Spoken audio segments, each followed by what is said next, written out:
Kitchen. இன்னைக்கு நம்ம எப்படி ரவை தோசை பண்றேன்னு பார்க்க போறோம். வாங்க கிச்சனுக்கு.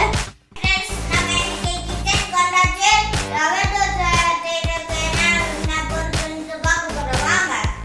ரவை, மைதா மாவு, மட்டந்தாலே, அரிசி மாவு, உப்பு இருந்தாலே மூணு இருந்தாலே சூப்பரா இருக்கும்.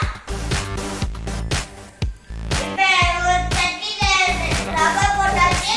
இப்ப நம்ம மைதா மாவு போடணும், அரிசி மாவு போடணும்.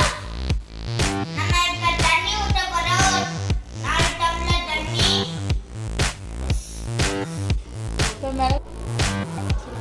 இப்ப நம்ம இஞ்சி போடணும். இப்ப நம்ம பச்சை மிளகாய் போடணும். இப்ப நம்ம இந்த மாதிரி ரெடி பண்ணிட்டோம். இப்ப கொஞ்ச நேரம் ஊற வச்சணும். 1/2 மணி நேரம் ஊற வச்சணும். இப்ப நம்ம நல்லா இது ஊறிட்டு மாவு. இப்ப நம்ம தோசை சுட போறோம். நம்ம அடுப்பு ஆன் பண்ணி சிம்மில் வச்சணும். இப்ப எண்ணெய் ஊற்றணும். கொஞ்சோண்டு எண்ணெய் ஊற்றி வெங்காயம் போடணும். ஊற்றி வெங்காயம் போடணும். வெங்காயம் கொஞ்சம் போட்டு வதக்கணும்.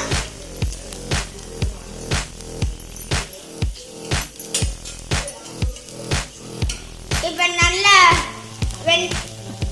வரைஞ்சிட்டு இப்ப நம்ம தோசை மாவு ஊத்த போறோம்.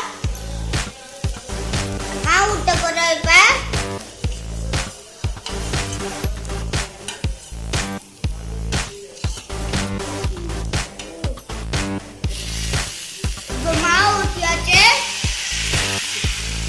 இப்பெல்லாம் மாவு கொஞ்சம் கொஞ்சம் ஊற்றிக்கிட்டு இருக்கோம்.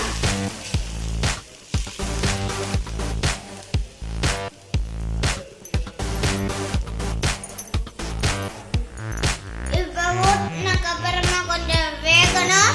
கொஞ்சம் எண்ணெய் ஊற்றிக்கணும். ஊற்றிட்டு அப்புறம் நல்லா மொறுமொறுன்னு வரும்.